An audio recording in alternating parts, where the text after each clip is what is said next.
video, I'm going to build the ultimate RTX 3060 gaming PC build that doesn't break the bank. I'm going to run you through all of the components I selected for this build and why, put the system together from start right through to finish, and then boot it up to see exactly how it performs in the biggest titles out there. Make sure to get subscribed if you aren't already, but let's dive into it after a quick word from today's video sponsor. The Corsair K70 RGB 10 keyless Champion Series keyboard is one of Corsair's latest releases and builds a keyboard in an awesome 10 keyless form factor. The Champion range has been specifically developed with top esports pros and builds on years of testing. RGB can be easily customized in Corsair iCUE as usual, while durable PBT double shot keycaps and Cherry MX switches guaranteed for 100 million keystrokes keep you on top of your game. Learn more at the link in the description below. Let me kick things off by explaining the motherboard and CPU choice for this system, as some of you are going to be really confused. Yes, I've gone Intel. Now the reason I've done that is because the brand new i5-11400F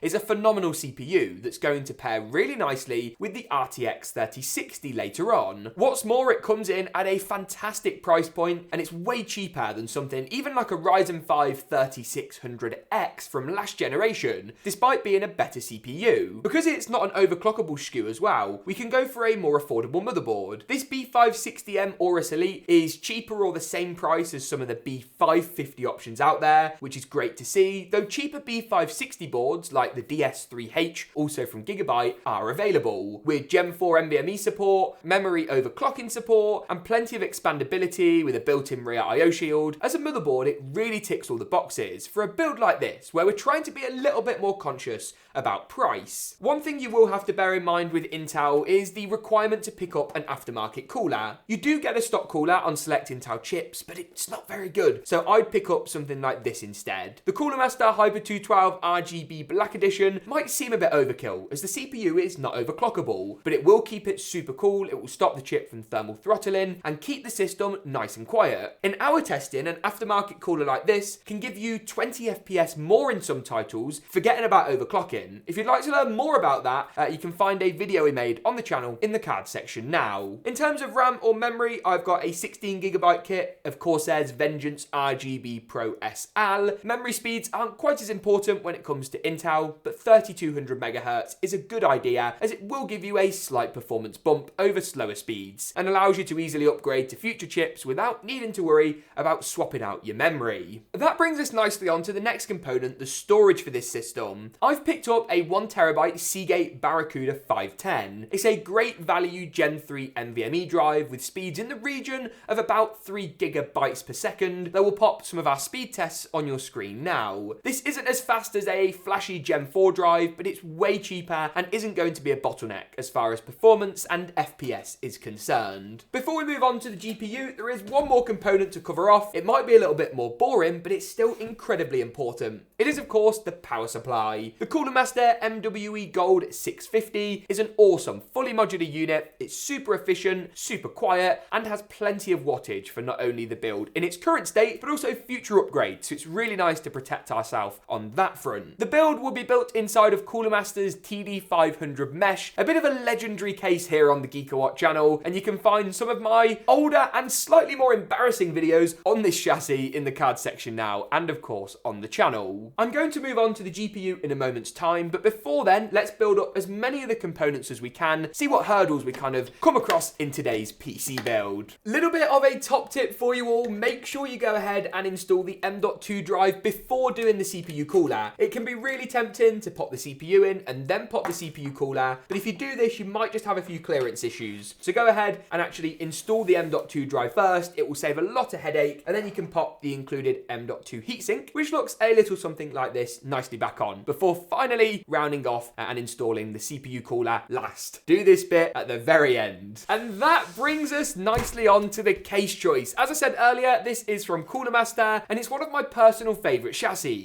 It's got this really cool kind of etching and polygon design on the side panel. It's got a polygon 3D mesh panel at the front as well, with some great I/O options, a built-in power supply shield, basically any good feature you're after on a case, this has got it. I think this is one of the best cases Cooler Master have made in quite a while actually, though I hear they might have some more products coming later in the year, so really looking forward to seeing what Cooler Master are going to bring to the fray, so to speak. Let's go ahead and get the case unboxed. Remember, of course, to always cut away from you, as cutting towards you can inflict injury or something along those lines. I have always wondered if this is what PC cases look like in Australia, or maybe they look like this.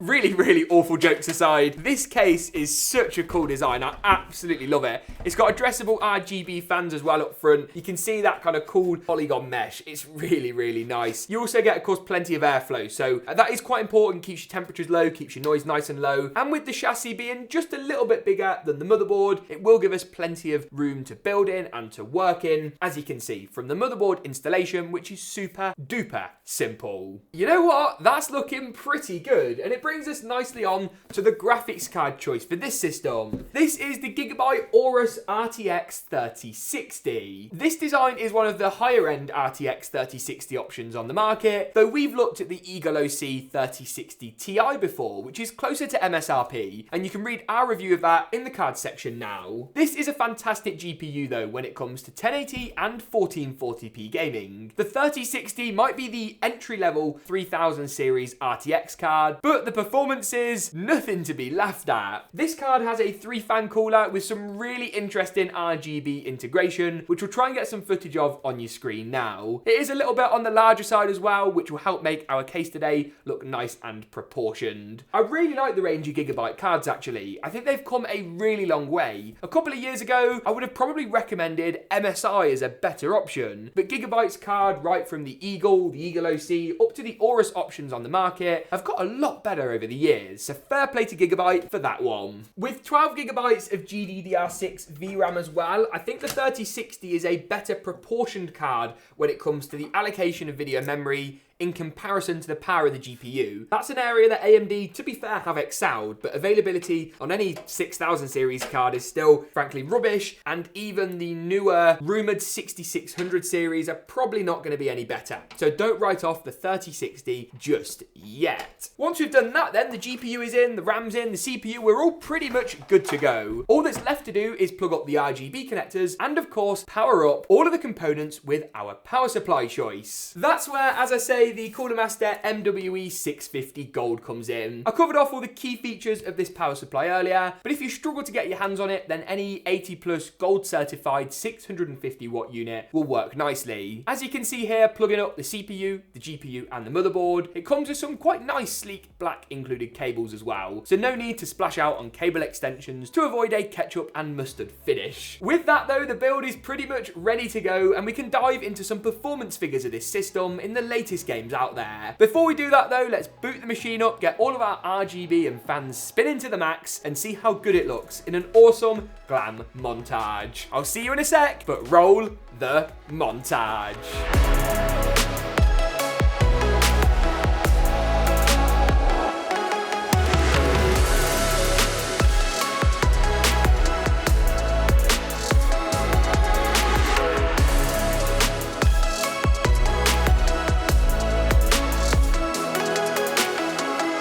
Stuff. Now we've seen just how good this system looks when it's all powered up, let's take a dive, as usual, into some performance figures. We've tested out some of the biggest and most popular titles out there to give you guys a really even, consistent picture of the numbers you could expect if you put this system together yourself. Let's kick things off by looking at Apex Legends at 1080p high settings. Here we achieved a pretty solid 163 frames per second on average, with 90 and 99th percentile results in the region of 142 and 131. Not a bad result, and the game looked pretty fantastic. Call of Duty's Black Ops Cold War is next up then, and at 1080p high settings we got an impressive average frame rate of 126 FPS, with a 90 and 99th percentile result of 118 and 112. Cyberpunk is the next title today, and one of the most difficult games to run. Here at 1080p high settings with DLSS enabled, we got an average of 100 frames per second, with a 90 and 99th percentile percentiles in the region of 92 and 86. Moving on down to Fortnite at 1080p competitive settings, aka low with everything tuned down, but the render distance set to far. Here we got 327 FPS on average, with once again some fantastic 90 and 99th percentile results that were impressive to witness. GTA 5 is next up, and at 1080p high settings we got an impressive average of 145 frames per second, with 90 and 99th percentile results of 131 and 110 respectively. Moving on to Valorant, the penultimate game today. At 1080p high we got just under 390 frames a second on average, with 314 and 305 for the 90 and 99th percentile results, while visually the game looked great, no lag, no stuttering, no screen tearing or anything nasty like that. Finally then, the last game is Call of Duty's Modern Warfare, the latest Warzone update. At 1080p high settings with DLSS enabled, we got an impressive 129 FPS on average, with 118 and 111 for the 90 and the 99th percentile results. And on that note, that just about wraps it up for today's video. If you enjoyed it, get subscribed. Thanks for tuning in though,